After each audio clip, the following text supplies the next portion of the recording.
The conversation started innocently enough at Sunday dinner, the way these family gatherings always began, before spiraling into subtle competitions and thinly veiled criticisms. Chloe had spent the first 20 minutes showing off photos of her latest home improvement project, a kitchen renovation that featured marble countertops, custom cabinets, and a backsplash she'd been planning for months. "It's amazing what homeownership allows you to do," she said, scrolling through her phone to display yet another angle of the pristine granite surfaces. "The equity just keeps building month after month, unlike some people who throw money away on rent every single month with nothing to show for it." Mom passed the potatoes and nodded approvingly, her face lighting up with maternal pride. Chloe has always been the smart one with money, very practical about long-term investments and building wealth. She thinks ahead. I continued eating my dinner quietly, accustomed to these subtle digs about my apparent financial shortcomings. To the family, I was the underachiever, the one who worked at what they assumed was a small consulting firm, drove a modest Honda Civic that was 3 years old, and lived in what they believed was a rental apartment in a less prestigious part of town. "Speaking of rent," Dad chimed in, cutting his steak with more force than necessary. "Maybe it's time you started thinking seriously about your future, Mia. You can't rent forever like some college student." At 29, most successful people are building equity and investing in real estate, not paying someone else's mortgage month after month. Chloe leaned back in her chair with a satisfied smile, clearly enjoying her position as the financially successful sibling. "I mean, I totally get it. Not everyone has the credit score or down payment saved up for property ownership.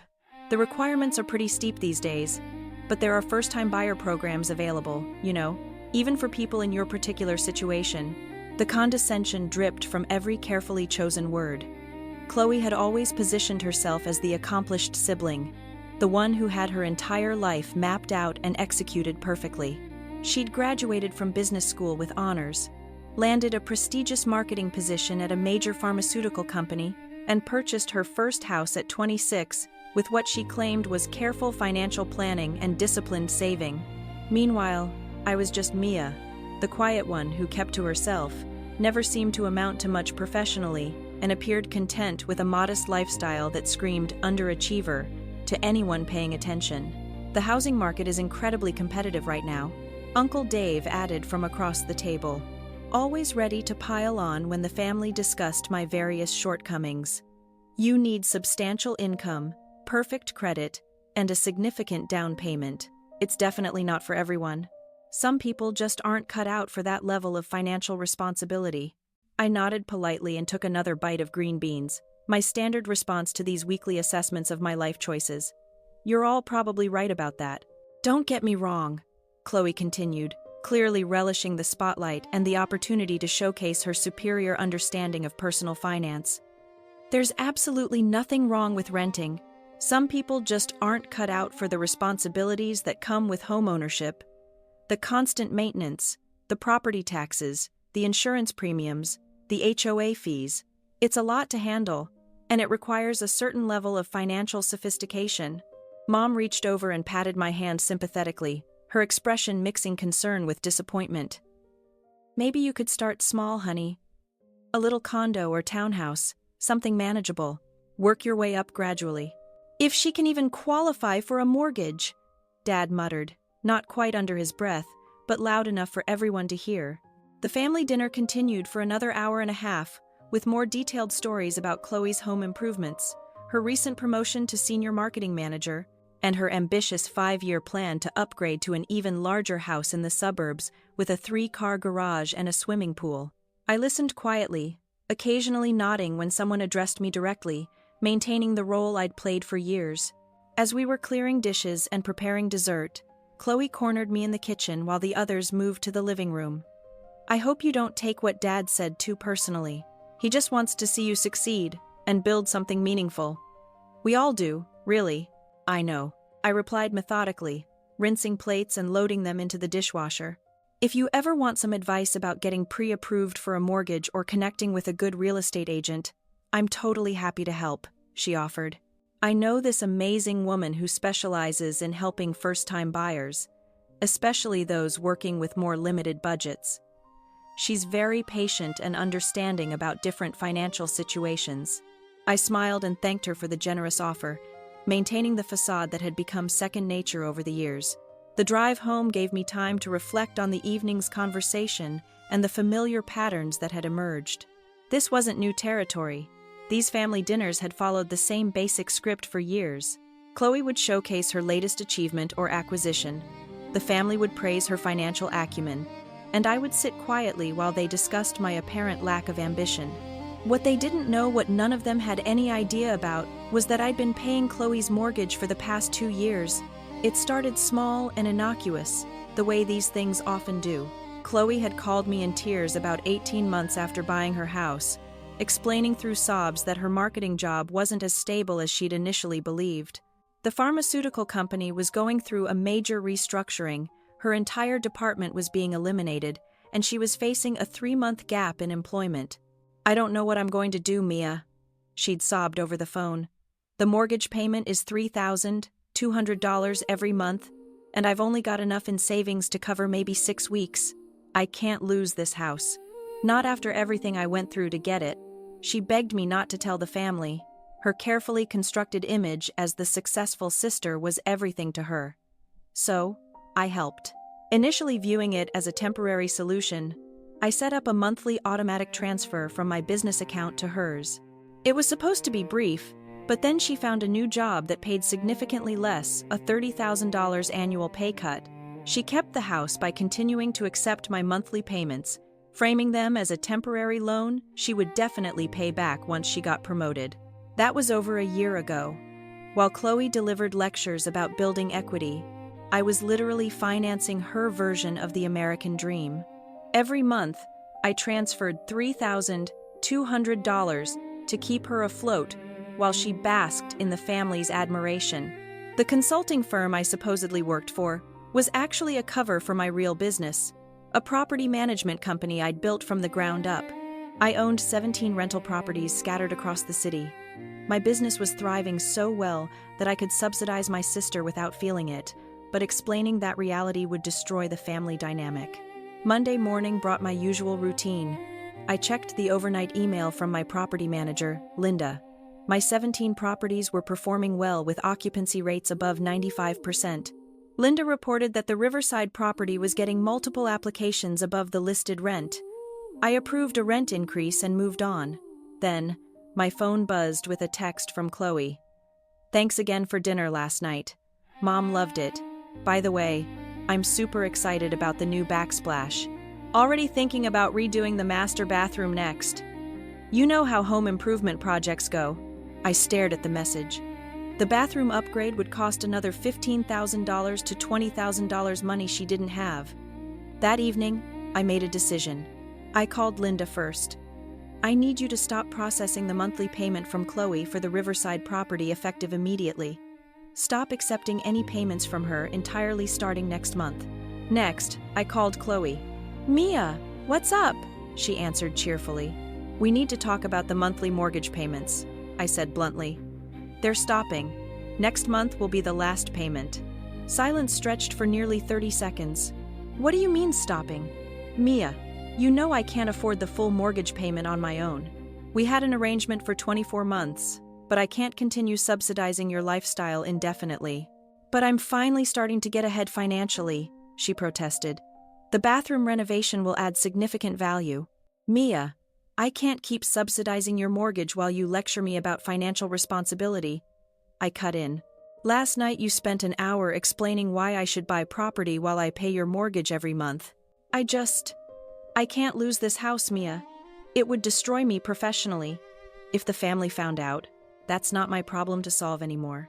3 days later, Chloe called an emergency family meeting. Her eyes were red-rimmed as she announced she had serious financial difficulties. When Dad asked if she needed a loan, she admitted, "Mia has been paying my entire mortgage for the past 2 years. The room went silent. Uncle Dave stared at me. "Mia? The one who—" "The monthly payments were $3,200. I confirmed. Dad looked bewildered. "But you don't even own property. How could you afford that?" "My consulting firm manages $12 million in residential real estate assets," I said calmly. "I personally own 17 rental properties. Chloe's mortgage represents about 8% of my monthly rental income. I placed a portfolio summary Linda had prepared on the table. Dad picked it up with shaking hands. This says your properties are worth over $4.2 million. Current market assessment. I nodded. Why didn't you tell us? Mom whispered. Because you all think she's the family failure. Chloe snapped, her embarrassment turning to defensive anger. How was I supposed to explain that the successful sister needed support from the unsuccessful one? The room fell quiet as the implications sank in. So, when you've been giving me advice about building equity, I let the sentence hang. I know how it sounds, Chloe said miserably. I just wanted to keep up the image. Dad cleared his throat. Mia, I owe you a serious apology. We all do. We've been completely wrong. Wrong about a lot of things, I agreed. But why didn't you say anything? Mom asked. Because I didn't need your approval to build a profitable business, I replied. But I did get tired of funding Chloe's lifestyle while she lectured me. If this story about finding your own path and breaking free from expectations resonates with you, please consider subscribing to the channel and sharing this video. Your support truly helps me continue to share these experiences and grow. What happens now with the house? Chloe asked, looking up from her tissues. That's your problem to solve, I said firmly. Sell it, downsize, or increase your earnings, but I'm not subsidizing you anymore. The meeting ended with uncomfortable silences and half-hearted apologies. Over the following weeks, Chloe faced reality. She listed the house and abandoned the renovation plans. At the next family dinner, the dynamic had shifted. Instead of showing off, Chloe discussed house hunting for a smaller place. Dad asked thoughtful questions about my business, and Mom was genuinely curious about my success. I still can't believe you never said anything, Chloe admitted over dessert. My money goes toward acquiring assets, not lifestyle inflation or impressing people, I explained. A month later, Chloe sold her house and bought a smaller condo that fit her budget. The equity paid off her debts. It's actually really nice, she told me later. No more pretending. The family dynamics evolved. Dad asked for investment advice. Uncle Dave became deferential, and Chloe and I finally built an honest relationship. I still feel terrible about taking your money while criticizing you, Chloe said months later. It taught me something valuable, I replied. Family support shouldn't enable people to avoid reality. When Chloe's house sale closed, she sent me a text. First mortgage payment on the condo, paid entirely from my own account. Feels absolutely amazing. Thank you for finally saying no. It was closure. Chloe was learning to live authentically, and I had learned to set boundaries. No more assumptions, no more lectures, and most importantly, no more maintaining illusions. That was definitely worth celebrating. His certainty about academic barriers and intellectual contributions appeared to be undergoing some rapid recalibration. Leo, poor Leo, was staring at his phone screen with the expression of someone trying to solve a puzzle that had too many pieces. Aunt Elena, he said slowly. It says here that Dr. Elena Vance is the director of quantum computing research at Harvard, and that she's been there for 8 years. Ashley, who'd been explaining the rarity of true academic brilliance, was conducting what appeared to be a frantic Google search on her phone. Her face was growing paler with each search result. There's a Wikipedia page, Leo continued, his voice barely above a whisper. It says you have patents in quantum computing that are worth billions of dollars, and that you've published in Nature, Science, and Physical Review letters. He looked up from his phone. It says you're one of the leading quantum physicists in the world. The silence stretched on. Someone's ice clinked in their glass. Victoria finally found her voice. But you teach at community college. The statement came out as a question, as if she was hoping I might confirm that reality was still functioning according to her understanding. I smiled politely. I volunteer there one evening a week, teaching basic mathematics to adult learners who are working toward their GEDs. I paused. They're remarkable students, actually. Much more motivated than many of the Harvard undergraduates. Julian's phone had apparently joined the Google search party. Holy times T, he whispered, then immediately looked around the room in embarrassment. I mean, Dr. Vance, It says here that you revolutionized quantum error correction and that major tech companies are bidding for licenses to your patents. Catherine was scrolling through what appeared to be news articles. There's a Forbes piece about the 30 most influential scientists under 40, she said weakly. You're number 7. My father, who remembered my college professors being merely encouraging, was staring at his own phone screen. Elena, he said slowly, it says here that you gave a TED Talk that has 18 million views about quantum computing applications in medicine. I nodded. That was a few years ago. The technology has advanced considerably since then. Richard, the expert on intellectual hierarchies, was reading what appeared to be a Harvard University press release. It says you're leading a research team of 47 scientists and that your lab has secured over $200 million in federal funding. He looked up at me with the expression of someone whose understanding of the world had just been fundamentally reorganized. And that you're the youngest person ever appointed to direct a major research initiative at Harvard. The quantum computing breakthrough they'd called about was the culmination of 8 years of research that had consumed my life in the best possible way. We'd solved problems that had been considered theoretically impossible just 5 years ago. The applications stretched across cybersecurity, medical research, financial modeling, and artificial intelligence in ways that would reshape entire industries. But standing in my parents' living room, surrounded by people who just spent an hour explaining why I wasn't intellectually equipped for serious academic work, all I could think about was how I'd spent the last decade attending family gatherings where my career was treated as a source of gentle disappointment. Victoria was still processing. But you never said anything. You let us think. She trailed off, apparently unable to finish the sentence. You seemed very certain about my limitations, I said gently. I didn't want to contradict your assessment. Ashley, who'd explained the rarity of true academic brilliance, was reading what appeared to be my academic biography. Dr. Vance completed her PhD at Stanford at age 24, published her first breakthrough paper at 26, and was recruited by Harvard at 29. She looked up from her phone. You're 33 now, which means you've been leading quantum computing research at Harvard since you were 29, I confirmed. It was quite an adjustment, actually, managing a research team while trying to maintain my own experimental work. Julian had found a video interview I'd given to Scientific American. She's explaining quantum entanglement like it's basic arithmetic. He looked at me with something approaching awe. I can't understand half of what you're saying. The room had transformed from a venue for dispensing wisdom about intellectual limitations to something resembling a fact-checking operation. Every phone was active. Every family member was discovering layers of my professional life that had somehow escaped their attention for the better part of a decade. Leo found my publication record. Aunt Elena, you've published 63 papers in peer-reviewed journals. And your H-index is... He paused, apparently learning what an H-index was in real time. It says here that an H-index above 40 is considered outstanding for a full career. Yours is 72. Catherine was reading what appeared to be a Nobel Prize speculation article from the previous year. It says here that you're considered a leading candidate for the Physics Prize, and that your quantum error correction work has opened up entirely new fields of research. My mother, who'd been concerned about my unrealistic expectations, was staring at a photo of me shaking hands with the president during a White House science advisory meeting. Elena, she said slowly, when did you meet the president? Last year, I said. There was a briefing about quantum computing applications for national security.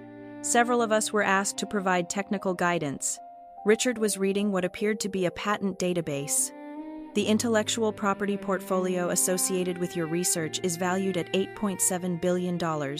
He looked at me as if I just announced I was secretly a member of the royal family. How is that possible? The quantum computing patents were indeed worth billions, but that wasn't really the point. The point was that we'd solved fundamental problems about how information could be processed and secured. The financial implications were secondary to the scientific breakthrough, though I understood why that might be difficult to explain to people who just spent an hour discussing my intellectual limitations. If this story of quiet resilience and proving others wrong resonates with you, please consider subscribing to the channel and sharing this video. Your support helps me continue to bring these stories to life. Victoria had found a video of my most recent conference presentation. You're speaking to an audience of hundreds of scientists and they're listening to you like you're—" He paused, apparently struggling with the concept. "Like she's one of the leading experts in her field," Leo finished. "Which, according to everything I'm reading, she is." The transformation in the room was remarkable to witness. 37 people who'd been absolutely certain about my intellectual capacity 15 minutes earlier were now confronting evidence that their certainty might have been somewhat misplaced. Ashley found an article about my research team's latest breakthrough. It says here that your quantum computer achieved a level of error correction that was previously thought to be impossible, and that this breakthrough makes large-scale quantum computing commercially viable for the first time. I glanced at my watch. I should probably start heading to the airport. The press conference is scheduled for tomorrow morning, and there are several government agencies that need briefings before then. The announcement seemed to break whatever spell had fallen over the room. People began moving again, though with a somewhat shell-shocked quality. Catherine approached first, her book club confidence replaced by something resembling humility. "Elena, I have to ask, why didn't you ever correct us? When we would talk about your career, when we would—" She trailed off, apparently unable to finish. I considered the question carefully. "You all seemed very confident in your assessments. I thought perhaps you knew something about me that I didn't."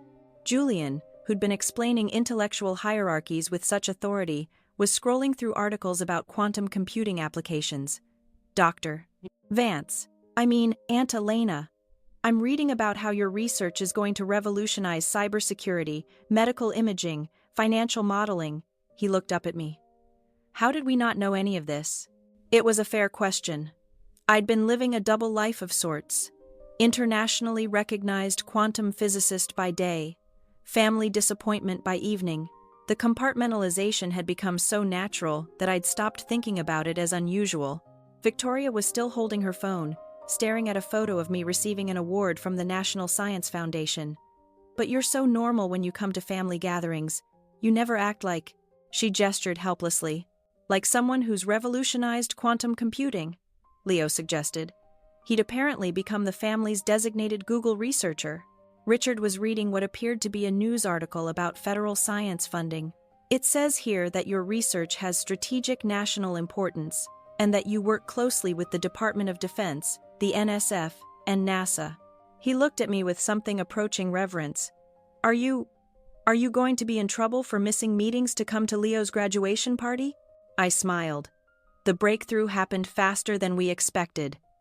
These kinds of scientific developments don't follow convenient schedules. I paused. But family is important too. I'm glad I could be here for Leo's celebration before flying back to Boston. The room had completely reorganized itself around this new information. People who'd been dispensing wisdom about my limitations were now asking respectful questions about quantum physics. The intellectual hierarchy that had seemed so clear and established 15 minutes earlier had been completely inverted. My father approached with the careful expression of someone navigating unfamiliar territory. "Elena, I have to admit, this is unexpected. When you were younger, your teachers always said," he trailed off, "that I needed extra help with advanced mathematics." I finished. I did. I was working on concepts that weren't typically taught in high school. My teachers were trying to be supportive, but they didn't have the background to recognize what I was actually struggling with. Ashley had found a video interview where I discussed the inspiration for my research. "You're talking about how quantum mechanics could revolutionize medicine, about quantum sensors that could detect diseases at the cellular level." She looked at me with genuine curiosity. "How long have you been thinking about this stuff?" "Since I was about Leo's age," I said. "I started reading about quantum mechanics in high school, but it wasn't until graduate school that I realized I could contribute something meaningful to the field." Julian was reading about the practical applications of quantum computing. "It says here that your research could make current cybersecurity obsolete overnight, and that every major tech company is trying to license your patents." He paused. Are you rich?" It was such a direct question that several people in the room winced. But it was also a reasonable thing to wonder about, given that my intellectual property was apparently worth billions of dollars. "The university and I share the patent rights," I said diplomatically. "But yes, the licensing agreements have been quite favorable." Catherine was reading what appeared to be a university press release about my research funding. It says here that you're the principal investigator on grants totaling over $200 million. She looked at me with something approaching awe. That's more money than most people see in their entire lives. The federal funding was necessary for the research, but it also came with enormous responsibility.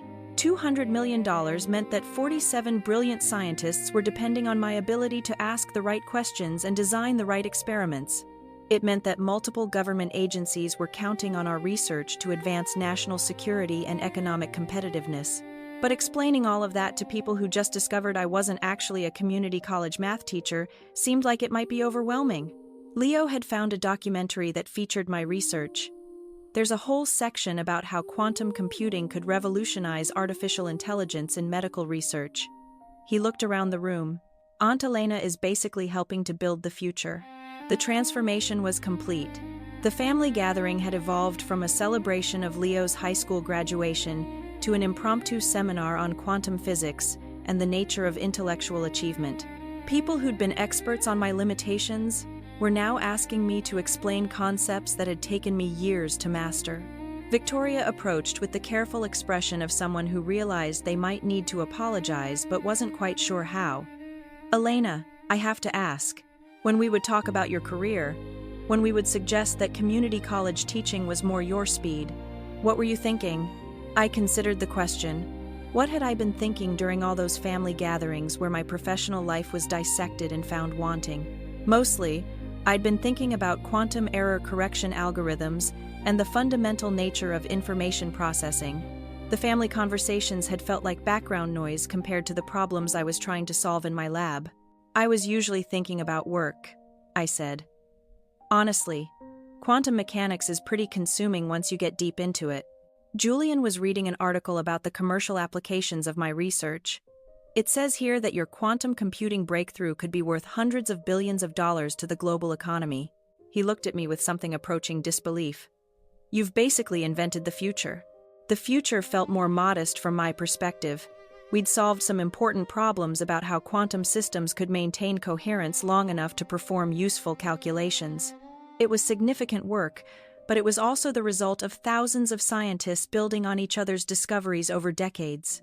Still, standing in my parents' living room, surrounded by people who were discovering that their understanding of the world might have been somewhat incomplete, I had to admit there was a certain satisfaction in the moment. My phone buzzed with another message from Harvard. The media interest in our breakthrough was apparently more intense than expected, and they needed me to coordinate with the university's public relations department before the press conference. I really do need to get to the airport, I said, gathering my purse. But thank you for including me in Leo's celebration. It was educational. As I walked toward the door, I could hear the family continuing to process this new information. Phones were still buzzing with Google searches and Wikipedia articles. Conversations were starting up about quantum physics and patent law and the nature of genius. Victoria caught up with me at the front door. Elena, she said quietly, I owe you an apology. We all do. The way we talked about your career, your intelligence, we were completely wrong. I smiled at my sister. This person who'd known me her entire life but had somehow missed the fact that I was leading a quantum computing revolution. You weren't wrong about everything, I said gently. I am too simple for academia, in a way. The best scientific insights usually come from asking very simple questions about very complex problems. She stared at me for a moment, then laughed. Even your apology acceptance is more sophisticated than anything I said all evening. As I drove toward LAX, I thought about the family gathering I just left. 37 people had spent the evening discovering that their understanding of reality might have been somewhat incomplete. It was a feeling I recognized from my own scientific work. That moment when you realize that everything you thought you knew was just the beginning of a much larger and more interesting story. The quantum computing breakthrough that had prompted Harvard's urgent call would indeed change how the world processed information. But standing in my parents' living room, watching my family's understanding of intellectual achievement reorganize itself in real time, I realized that some of the most interesting transformations happen not in laboratories, but in the spaces between what we think we know and what turns out to be true. My phone rang as I pulled into the airport parking garage. This time it was the Nobel Committee. They wanted to discuss my research in advance of their annual deliberations. I answered on the second ring. "This is Dr. Vance."